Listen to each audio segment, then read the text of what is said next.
चलिए स्टार्ट करते हैं। 11 नंबर क्वेश्चन देखो जरा क्या बोल रहा है। बड़े प्यारे प्यारे क्वेश्चन है। 1 zero of this quadratic polynomial is 2। इसने बोला हुआ है कि एक जीरो जो है ना वो 2 है इसका। Find the other zeros also find the value of P. देखो बेटा सीधी सी बात है कि अगर 2 इसका जीरोज है तो रिक्वायर्ड पॉलिनोमियल को सबसे पहले तो पी एक्स इक्वल टू लिखो क्योंकि ये एक्स में है। तो 2x² plus P x plus 4। अगर ये 2 इसका जीरोज है तो आई नो दैट कि P2 जो होगा वो जीरो होगा। क्या होगा? P2 जो है वो जीरो होगा। और अगर P2 जीरो होगा तो उसमें 2 रखो और उसको जीरो बना दो। तो 2 का स्क्वायर प्लस P रहेगा यहाँ पे time 2 plus 4 equal to zero. तो 2 जा 4, 4 जा 8 होता है। 2P plus 4 equal to zero. तो 2P plus 8 plus 4 12 equal to zero. तो 2P इक्वल टू -12। तो P की वैल्यू आ गई -6। इसीलिए उसने दे रखा था, बस और कोई पर्पज नहीं था। तो सीधी सी बात है कि P की वैल्यू -6 आ गई है। तो ये कन्वर्ट हो गई पॉलिनोमियल किसमें? एक पर्टिकुलर पॉलिनोमियल आ गई मेरे पास निकल के 2x² माइनस में 6x प्लस 4। अब एक ना बात ध्यान से सुनने वाली है और ध्यान से सुनना। इसने पूछा था फाइंड द अदर जीरोज। अब मैं ये नहीं है कि इसकी मिडिल टर्म स्प्लिट करूँगा ना, मुझे पता है कि यहाँ से मैं प्रोडक्ट का कॉन्सेप्ट यूज कर सकता हूँ। प्रोडक्ट ऑफ जीरोज क्या होगा? Alpha into beta. कितना होगा बताना जरा मेरे को। 4/2 यानी 2 आ रहा है। तो प्रोडक्ट ऑफ रूट अगर 2 आ रही है जिसमें से अल्फा इसने मुझे ऑलरेडी 2 दे दिया था, तो मैं यहाँ पे मिडिल टर्म स्प्लिट करके क्यों अपना टाइम खराब करूं? दूसरा रूट मुझे ऑटोमेटिकली मिल गया। कितना? 1। आइए बात समझ में। मैं यहाँ पे सम ऑफ रूट का भी यूज कर सकता था, जरूरी नहीं है कि सिर्फ प्रोडक्ट ऑफ रूट का ही यूज करता। मैं यहाँ पे सम ऑफ रूट का भी यूज कर सकता हूँ। कैसे? मुझे बताओ सम ऑफ रूट क्या होता है इसका? माइनस का b ओवर a होता। b कितना है? खुद ही नेगेटिव है तो नेगेटिव नेगेटिव पॉजिटिव बाय में 2 कितना आता? 3 आता। लेकिन अल्फा की वैल्यू तो 2 है। तो ये देख लो, आप मैथ को किसी भी तरीके से कर लो, बस आपकी अप्रोच सही होनी चाहिए। तो यहाँ से भी 1 आ रहा है, उधर से भी 1 आ रहा है, तो दोनों तरीके सही थे। आई होप सवाल जो था वो क्लियर था। क्वेश्चन नंबर 12 पे आ जाओ। Find a quadratic polynomial. जब भी क्वाड्रेटिक पॉलिनोमियल निकालनी होगी तो आप एक लाइन लिखोगे यहाँ पे, रिक्वायर्ड पॉलिनोमियल, बस इतना सा काम करना है। और उसके बाद में लिखोगे k time x² minus alpha plus beta और अल्फा इंटू बीटा। 4 लाइनें अगर सुंदर सुंदर लिखाओ। देखो इसने खुद बोल दिया 1 0 5 है और दोनों की प्रोडक्ट कितनी है? 30 है। तो 5 को अगर मैं यहाँ रख दूं तो बीटा की वैल्यू नहीं मिल जाएगी मेरे को? तो यहाँ से सम ऑफ रूट निकाल लो कितने हैं। 5 प्लस 6 कितना हो गया? 11।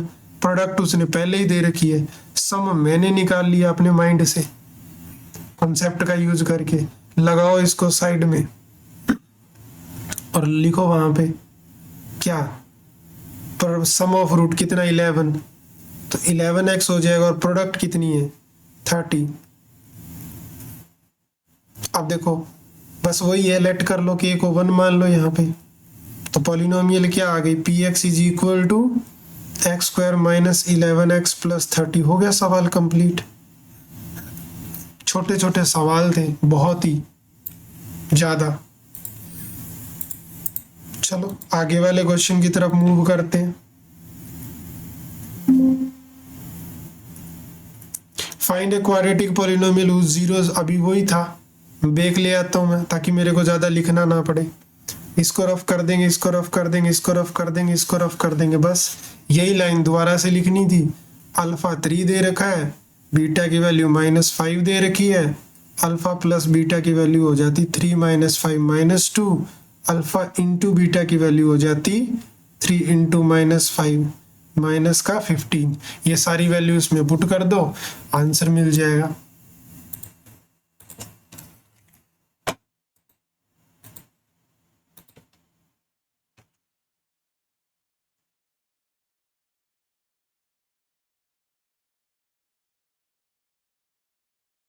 आगे बढ़ते हैं।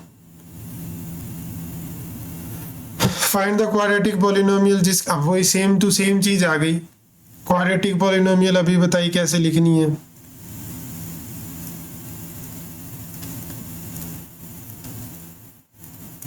उसके जीरोस देखो क्या है, एक तो है 5 प्लस रूट 2 और दूसरा क्या है 5 माइनस रूट 2।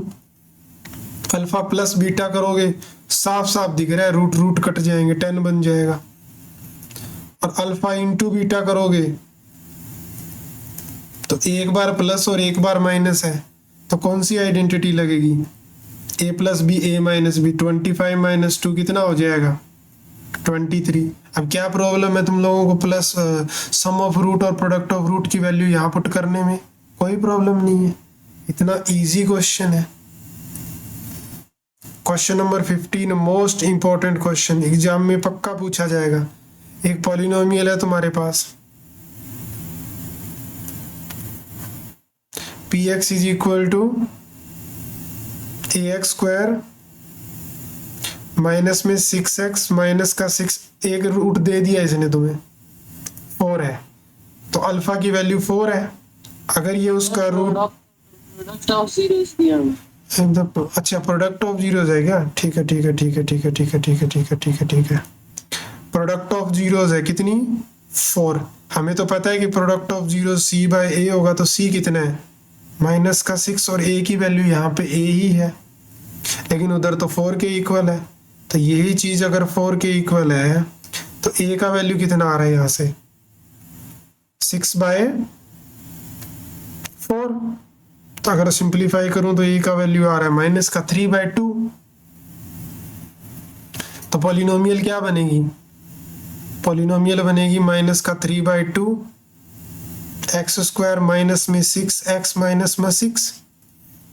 अब मुझे तो देखो आगे क्या, अगर फाइंड ए तो निकाल ही लिया, also find the sum of zeros, सिर्फ सम ऑफ जीरोज निकालना है इस क्वेश्चन में। तो सम ऑफ जीरोज क्या होगा अल्फा प्लस बीटा, वो क्या होता है माइनस का b ओवर a होता है, तो b की वैल्यू तो नेगेटिव नेगेटिव, पॉजिटिव का 6 बाय में a कितने नेगेटिव 3 बाय 2, तो 2 तो ऊपर आ जाएगा 2 बाय 3 हो जाएगा, और वो भी नेगेटिव क्योंकि नीचे नेगेटिव है। 3 से इसको 2 पे काटूंगा तो प्रोडक्ट ऑफ रूट कितनी आ रही है सॉरी सम ऑफ रूट कितना आ रहा है माइनस का 4। सम ऑफ रूट कितना आ रहा है माइनस का 4। कहीं ये भी प्रॉब्लम तो नहीं थी कि मैंने तुम्हें 10 सवाल दे दिए तो तुम्हें ये लगा कि 10 सवाल कैसे होंगे तुम लोगों से, है होमवर्क ज्यादा तो नहीं था सर, 20 के 20 भी करी बेटा, कर लोगे और सही करने में तो फर्क होता है ना। ये आज वाले 10 भी सही नहीं माने जाएंगे क्योंकि गड़बड़ बहुत थी। इसकी जगह अगर मैं 3 सवाल दे देता तो ये तो होता कि हाँ तीनों के तीनों सही हैं, बिल्कुल बात वो हो जाती है। सही भी तो करना है। Find the zeros of the quadratic polynomial, इसके जीरोस निकालने हैं। तो सबसे पहले लिखोगे आप कि गिवन पॉलिनोमियल px है, या इसको लेट करोगे कि ये px है। फिर अब इसके जीरोस निकालने हैं। जीरोस निकालने के लिए हमें पुट करना होता है px को 0 के इक्वल। अब मिडिल टर्म तोड़नी पड़ेगी क्योंकि यहाँ पे sum of root product of root थोड़ी काम करेगा, यहाँ तो दोनों रूट चाहिए मेरे को। अब इसमें मिडिल टर्म तोड़ेंगे आप, तो माइनस का 4x प्लस का 2 माइनस 8 इक्वल टू 0। यहाँ से x कॉमन आएगा, यहाँ से 2 कॉमन आएगा। अब यहाँ से x माइनस 4 कॉमन आ जाएगा और यहाँ से x प्लस 2 इक्वल टू 0। तो x इज इक्वल टू 4 और यहाँ से माइनस का 2 हो गया, तो रूट आ गए। अब मैं यहाँ से ये भी निकालना है, ये मोस्ट इंपॉर्टेंट है। Verify the relation between the sum of zeros और कोफिशिएंट ऑफ जीरोस। तो इसको लगाएंगे अब एक कोने के अंदर साइड में। अब यहाँ से निकलेगी रिलेशन ऑफ जीरोस, किस किस के बीच की relation between zeros and coefficient. Relation क्या होती है sum of zeros minus B over A. या फिर एक काम करते हैं, सबसे पहले अल्फा प्लस बीटा है, तो इधर से अगर मैं निकालूं तो 4 माइनस 2 कितना आ रहा है 2 आ रहा है। 2 को ऐसे लिख सकता हूँ, कैसे 2 से मल्टीप्लाई कर दिया इधर और 2 से ही, मतलब अंदर भी माइनस लिख दिया बाहर भी माइनस लिख दिया।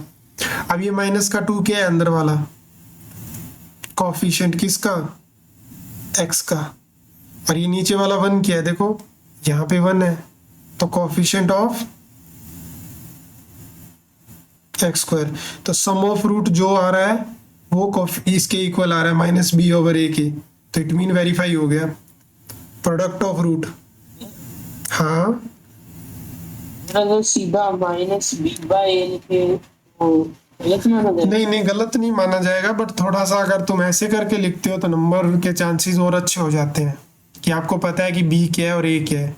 लेकिन तुम लोग ऐसे कर रहे हो, मैंने देखा है, तभी मैंने तुम्हें नंबर दिया कि एक साइड में अल्फा प्लस बीटा निकाल रहे हो, दूसरी साइड में ये निकाल रहे हो, और फिर बोल रहे हो कि left hand side equal to right hand side.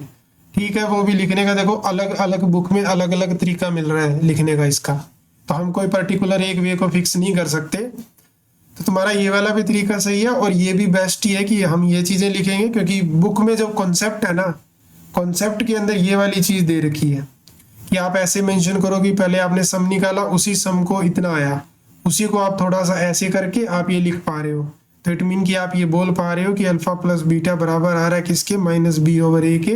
तो वेरीफाइड हो गया है कि इनके बीच में अच्छी रिलेशन होती है, सम ऑफ रूट जो होता है वो माइनस बी ओवर ए के इक्वल होता है। ऐसा ही प्रोडक्ट में है, ये बनेगा माइनस का 8। अब देख लो कि -8 कांस्टेंट टर्म है, इसके नीचे 1 लिख दूं तो ऊपर वाला मैं लिखूंगा कि कांस्टेंट टर्म, और नीचे वाला फिर से 1 क्या है, कोफिशिएंट ऑफ। तो देखो लिखने में बहुत अच्छा लग रहा है और सुंदर लगता है, तो नंबर देने के जो चांसेस होते हैं वो बढ़ जाते हैं, टीचर खुश हो जाता है और अच्छे नंबर देता है कि हाँ प्रॉपर अच्छे से चीज़ों को एक्सप्लेन किया है। तो धीरे धीरे आप इन चीज़ों को अपने आंसर राइटिंग में अडॉप्ट करो। जैसे कि मैं तुम्हें एक बात बताऊं, जैसे तुम लोगों ने सुना होगा कि यूपीएससी का एग्जाम होता है, सुने तुम लोगों ने, आईपीएस आईएएस जो बनते हैं ना, वहाँ पे रिटन एग्जाम होते हैं बेटा, और वहाँ पे जो सिलेक्ट वही होता है जिसकी राइटिंग प्रेजेंटेशन गजब की होती है, डायग्राम बना के एक एक चीज को जो मेंशन करते हैं ना, उन्हें बेस्ट नंबर मिलते हैं, सबसे अच्छे नंबर। तो राइटिंग स्किल, अपनी प्रेजेंटेशन को तुम जितना ज्यादा इंप्रूव करोगे, मैं सिर्फ मैथ की बात नहीं कर रहा, चाहे वो किसी भी चीज की है, चाहे वो साइंस का पेपर है, चाहे वो आपका जीके का पेपर है, चाहे वो इंग्लिश का पेपर है, जितना अच्छा आप क्वेश्चन को प्रेजेंट करोगे आपको नंबर उतने अच्छे मिलेंगे, क्योंकि आफ्टर ऑल तुम एग्जाम देने जा रहे हो नंबरों के लिए। कॉन्सेप्ट तो तुम्हारा यहाँ क्लियर हो गया, वहां तुम्हें नंबर मिलते हैं तुम्हारे स्टेप्स के, राइटिंग के, एक्सप्लेनेशन के, प्रेजेंटेशन के, तो उस पर तुम्हें फोकस करना चाहिए।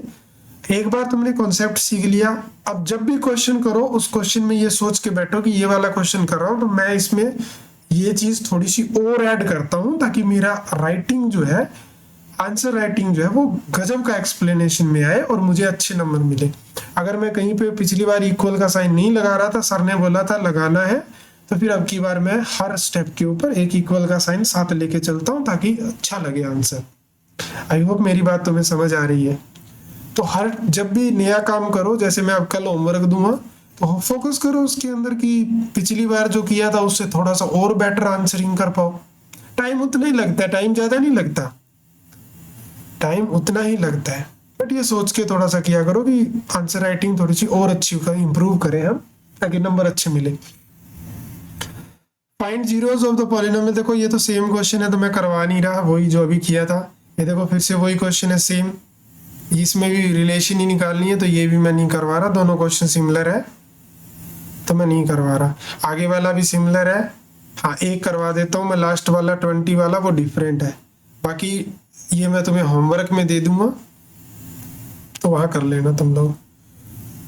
देखो मैं करता कैसे हूँ, मैं पढ़ता कैसे हूँ, थोड़ा सा ना मेरे को कॉपी किया करो। जब मैं भी पढ़ता था ना, तो मैं भी अभी भी कई बार मैं अपनी पढ़ाई भी करता हूँ हायर एग्जाम देने के लिए, तो मैं भी कहीं से पढ़ता हूँ, तो मैं ये देखता हूँ टीचर कर कैसे रहा है, उसकी थिंकिंग क्या है, वो क्वेश्चन को पढ़ कैसे रहा है, स्टार्ट कहाँ से करे, तभी हम चीजें सीख पाते हैं, ऐसे नहीं सीख पाते।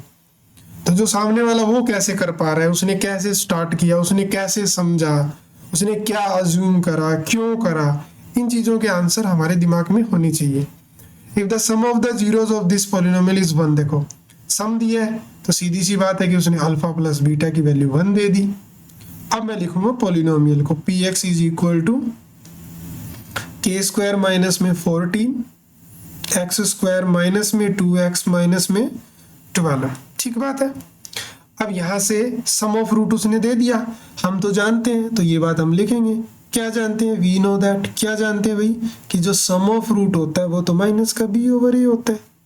सम ऑफ रूट तो इसने खुद दिया कि 1 है, और इधर से अगर मैं b उठाऊं तो वो खुद नेगेटिव है, तो नेगेटिव आएगा। यहाँ पे a की वैल्यू क्या है? a की वैल्यू के स्क्वायर माइनस 14 है। ये क्या बन जाएगा? इसको इधर ले आएंगे तो के स्क्वायर माइनस 14, और ये क्या बन जाएगा? प्लस का 2, तो के स्क्वायर इक्वल टू क्या हुआ? 2 प्लस 14 जो बनता है 16। तो के की वैल्यू कितनी आ गई? Plus minus 4। यही निकालना था। तो देखो कितना आसान क्वेश्चन था, कितना इजी क्वेश्चन था। आया तुम लोगों को समझ में? है? सर आपने बोला 2 पर आपने लिखा 4। मैंने 2 बोल दिया गलती से। नहीं, 4 आएगा ना, रूट 16 का रूट तो 4 होता है ना। कहाँ बोला 2 मैंने? आंसर, फाइनल आंसर में 2 बोल दिया क्या? नहीं नहीं, 2 स्टेप पहले, कहाँ? से अगले स्टेप में क्या बोला मैंने? 2 किस? 2 लिखा 4, वहाँ पे प्लस का 2 आना चाहिए आपने। अरे हाँ, वो हाँ, राइट राइट। देखो मेरा दिमाग तो उसको कंसीडर पहले ही कर चुका था कि वो 16 बनेगा, लेकिन वो लिख गलती से 4 दिया, तो ये इधर जाके फिर प्लस हो जाएगा। मेरे माइंड में 16 ही चल रहा था। मेरा माइंड देखो 2 स्टेप आगे काम कर रहा है कि ये प्लस का 2 हुआ, फिर 14 उसमें जाके ऐड हो जाएगा, फिर मैंने फटाफट लिख दिया, क्योंकि मेरे माइंड की प्रोसेसिंग 2 स्टेप आगे चल रही थी इस क्वेश्चन में कि इसका 4 आना है, 16 बनेगा, 4 आ जाएगा, तो फटाफट हो गया। तो ये यहाँ पे 2 आना था, क्योंकि ये माइनस माइनस प्लस 2 होता और 16 बन गया। ये स्क्वायर जब जाता है, देखो हमेशा याद रखना, जब स्क्वायर दूसरी तरफ जाता है तो प्लस माइनस आता है, लेकिन जब लेंथ की बात करते हैं, मान लो कि लेंथ जो है वो 16 है, एल का स्क्वायर 16 है, तो अब मैं यहाँ पे प्लस माइनस 4 लिखूंगा जरूर, लेकिन कंसिडर नहीं करते, हम सिर्फ 4 कंसिडर करते हैं। द रीजन इज दैट कि लेंथ कभी नेगेटिव नहीं होती, इसीलिए। तो मैंने ये चीज़ भी तुम्हें समझा दी है कि एक बार डाउट आ जाता है कि वहाँ क्यों नहीं लिया। हमें भी आता था जब हम कॉलेज में हुआ करते थे, क्योंकि हमें थोड़ा जो बैकग्राउंड था ना, उतने अच्छे टीचर मिले नहीं थे कि हम अपने डाउट वगैरह पूछते या इन चीज़ों का पूछते, तो उस टाइम हमें बहुत डाउट आते थे। तो हम पार्क में भी बैठे होते थे ना, तो ये चीज़ें हमारे दिमाग में चलती थी कि यार इसमें प्लस माइनस क्यों नहीं आया, वहाँ आया था तो यहाँ क्यों नहीं आया। तो मैं सारी चीज़ें साथ में क्लियर करते हुए यहाँ चल रहा हूँ, ताकि तुम्हें भी वो चीज़ें ना फेस करनी पड़े कि प्लस माइनस कब आता है, क्यों आता है, कब नहीं आता, सारी चीज़ें। चलो अब हम आगे बढ़ते हैं, और अब मैं तुम्हें सैंपल पेपर के कुछ मिक्सअप क्वेश्चन करवाने जा रहा हूँ।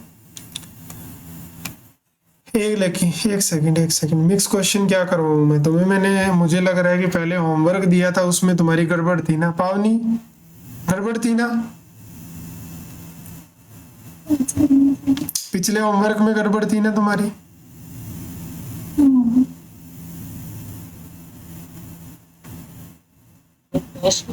हाँ, टेस्ट मैंने शेयर नहीं करा पावनी, तुम्हारा ग्रुप में तो नहीं है ना? ये रहा, है। हाँ किया था, गड़बड़ हुई थी। तुम कहाँ गड़बड़ हुई थी? कैलकुलेशन एरर था। सिर्फ कैलकुलेशन एरर था? आप ही ने बोली थी कैलकुलेशन एरर। हाँ, ये कैलकुलेशन एरर, तुम एटलीस्ट देख तो लिया करो अपना टेस्ट जाके, कैलकुलेशन एरर कहाँ हुआ है, देखा था। कहाँ हुआ था बताना जरा। ये देखो 24 माइनस 50 26 होता है, लेकिन डिवाइड किया ही नहीं 2 से।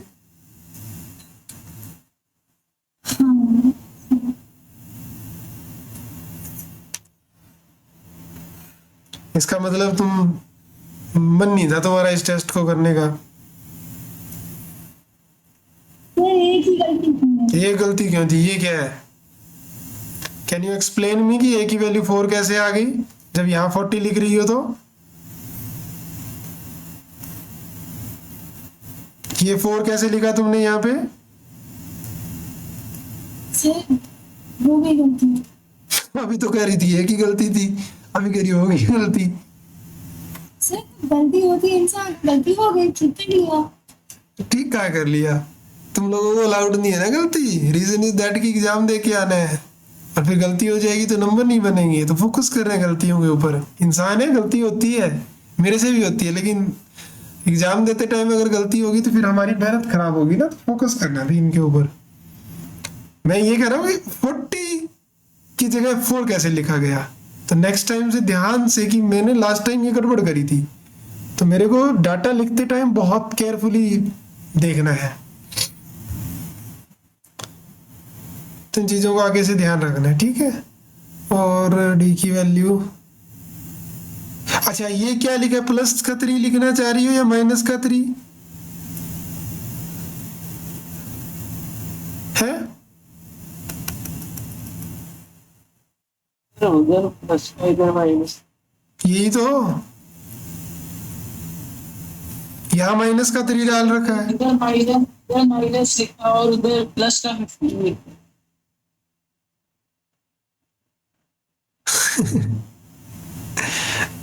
पावनी कहाँ गई? यहीं पे उसे इतनी सारी गड़बड़ी कैसे? 5 3 से 15 ही तो होता है। -15 होगा ना, यहाँ माइनस है तो।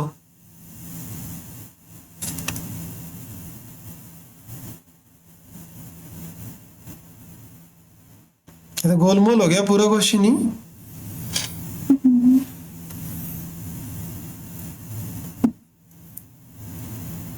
ये ऐसी चीजें आपकी परफॉर्मेंस की डाउन करती है और आपका कॉन्फिडेंस भी डाउन करती है।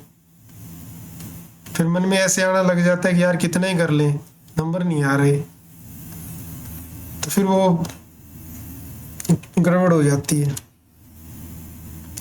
चलो अब मैं थोड़े से मिक्सअप क्वेश्चन तुम लोगों को कराने जा रहा हूँ, और उस मिक्सअप क्वेश्चन में सबसे पहले हम एपी के क्वेश्चन उठा रहे हैं। देखो जरा, सैंपल पेपर है मेरे पास और उस सैंपल पेपर में से मैं करवा रहा हूँ तुम लोगों को। ये पहला क्वेश्चन देखो जरा, the fifth term of AP 20 है। तो जैसे मुझे पता चला मैंने लिख दिया A5 इज इक्वल टू 20, और अगली लाइन में मैंने लिख दिया A+4D इज इक्वल टू 20, और इसको नंबर नाम A की दे दिया इक्वेशन। फिर कह रहा है कि the sum of its 7 term और 11 टर्म इतने हैं, यानी 7th टर्म और 11 टर्म का जो सम है वो 64 है। 7 टर्म को हम A+6D और 11 टर्म को हम A+10D लिख सकते हैं। तो यहाँ से A और A मिलके बन जाएगा 2A, और 6D और ये बन जाएगा 16D इक्वल टू 64 है। सबसे पहले मैं 2 से डिवाइड कर दूंगा क्योंकि ये 2 से डिवाइड हो रहा है, तो ये 32 हो जाएगा। इक्वेशन नंबर 2 है। मैंने तुम्हें बताया हुआ है जब दो इक्वेशनें मिल जाती है तो हम एलिमिनेशन मेथड का यूज करते हैं, दोनों को सब्ट्रैक्ट कर दो, तो माइनस माइनस और माइनस, तो ये कट जाएंगे। 4 में से 8 जाएगा, माइनस का 4D, 20 में से ये जाएगा माइनस का 12, माइनस से माइनस काट देंगे, D की वैल्यू 3 आ जाएगी। इसने क्या पूछा था, बस कॉमन डिफरेंस पूछा था, बेटा निकल चुका है, आगे करने की जरूरत नहीं है। आई होप कि पॉइंट जो है वो क्लियर हो गया। आगे वाला क्वेश्चन देखो, एपी का एक शानदार और हटके क्वेश्चन है। कर दूं ना रफ, इसको समझ आ गया ना तुम लोगों को?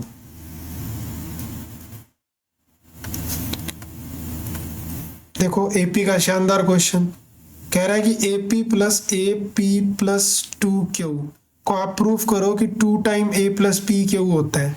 कैसे प्रूफ करोगे भाई? इसकी वैल्यू डाल के। AP को क्या लिखोगे तुम? A + P - 1 × D, और इसको क्या लिखोगे तुम? ये n की वैल्यू है तो इसको भी वही लिखोगे, A + क्या n की जगह क्या लिखोगे? P + 2Q - 1 × में D। अब बेटा A और A मिलके कितना बनेगा? 2A। D कॉमन ले लो तुम लोग, तो P - 1 + P + 2Q - 1 × D, तो ये 2A है। यहाँ से 2P बन रहा है, प्लस का 2Q बन रहा है, और माइनस का 2 बन रहा है, इंटू में D। देखो 2A, यहाँ से तुम लोग 2 कॉमन ले सकते हो। अब पूरे में से 2 कॉमन आ जाएगा, तो A प्लस में यहाँ क्या बचेगा? P + Q - 1 × D, और इसको क्या लिख सकते हो तुम लोग? ये देखो P + Q, और यही तो मुझे प्रूफ करना था। हो गया।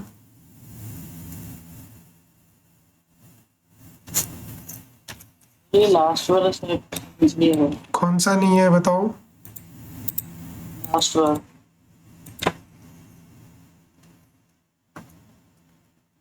देखो ये क्या है, यहाँ भी 2 था, यहाँ भी 2 था, मैंने कॉमन ले लिया।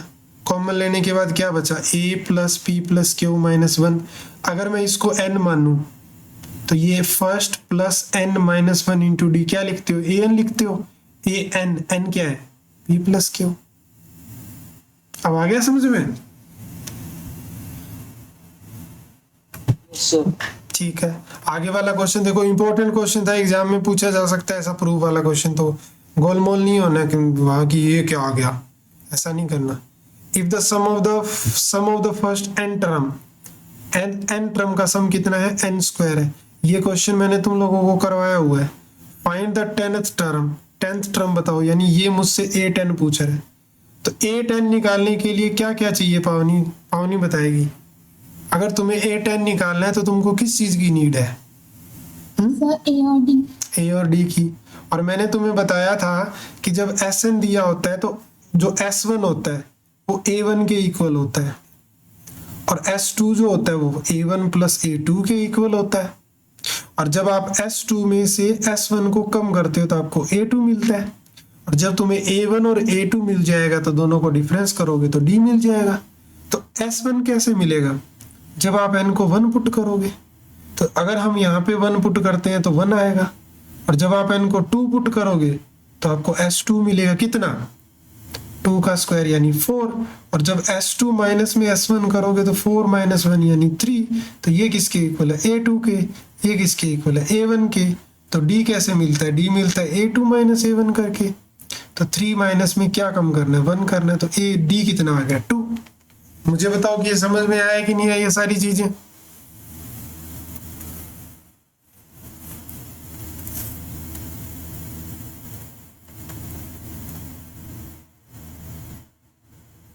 और निकल जाए।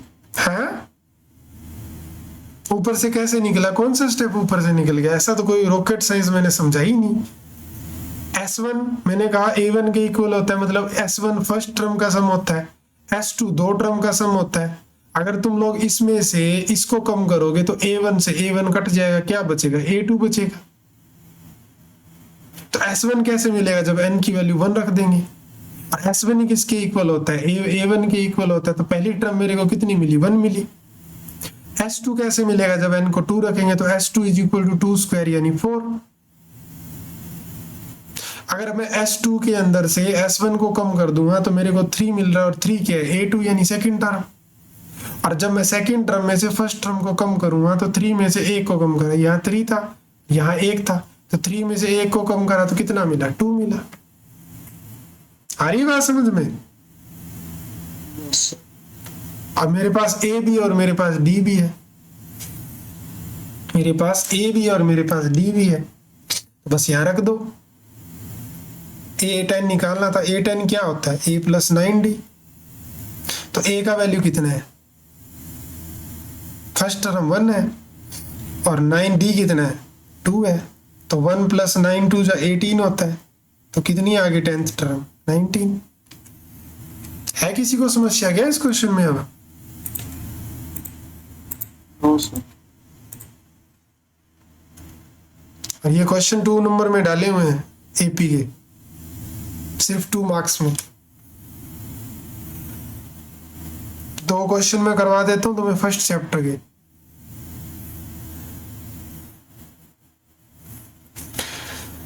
हमें पता है कि HCF इंटू एलसीएम किसके इक्वल होता है? प्रोडक्ट ऑफ 2 नंबर के इक्वल होता है। अब देख लो जरा, P क्या दे रखा है? A स्क्वायर B क्यूब, और Q क्या दे रखा है? A cube B। मैंने तुम्हें बताया हुआ है क्या कि HCF में क्या लेना होता है? लोवेस्ट एक्सपोनेंट उठाना होता है। तो स्क्वायर और क्यूब में से क्या उठेगा? सिर्फ स्क्वायर। और क्यूब और 1 में से क्या आएगा? 1 आएगा। तो A स्क्वायर B यहाँ पे क्या है? इसका HCF है। और एलसीएम क्या होता है? हाईएस्ट एक्सपोनेंट होता है। तो A क्यूब और B क्यूब। हमें प्रूफ करना है कि LCM into HCF P Q के बराबर आएगा। P क्यू मतलब दोनों नंबरों की प्रोडक्ट के बराबर। तो पहले तो आप पी क्यू निकालो, क्या होगा ए स्क्वायर बी क्यू और ए क्यू बी वन, तो ए की पावर 5 होगा और बी की पावर 4 होगा। इन दोनों के भी प्रोडक्ट कर रहे हो तो वही आ रही है, HCF इंटू एलसीएम भी वही आ रहा है, क्या ए की पावर 5 बी की पावर 4। तो हो गया वेरीफाई कि प्रोडक्ट ऑफ रूट किसके इक्वल आ रही है, उस पर क्या बोल रहा हूँ मैं, प्रोडक्ट ऑफ टू नंबर किसके इक्वल आ रहा है, HCF इंटू एलसीएम की। कोई डाउट है इस क्वेश्चन के अंदर? नेक्स्ट क्वेश्चन देखो, प्रूफ करने वाला क्वेश्चन। ये मस्त क्वेश्चन है, हमें प्रूफ करना है। क्या प्रूफ करना है? कि ये नंबर इरेशनल होगा। हम कैसे स्टार्ट करेंगे? हम लेट कर लेंगे। क्या लेट करेंगे? कि 3 + √5 इज अ रैशनल नंबर। अगर ये रैशनल नंबर है तो इट मीन कि फिर ये पी बाई क्यू फॉर्म के इक्वल होगा। जहां पे आपको ये बात भी मेंशन करनी है, क्या, where P and Q are coprime number और क्यू 0 नहीं है। उसके बाद 3 को उधर ले जाएंगे तो √5 is equal to P by Q -3 हो जाएगा। तो p -3 क्यू बाई में क्या हो गया, क्यू। तो यहां से क्या मिला? यहां से ये मिला कि √5 इज इक्वल टू क्या आ रहा है, p - 3 क्यू बाई में क्यू। और मैं यहां से ये बात बोल दूंगा कि क्या, कि इरेशनल नंबर बराबर रैशनल नंबर आ रही है। तो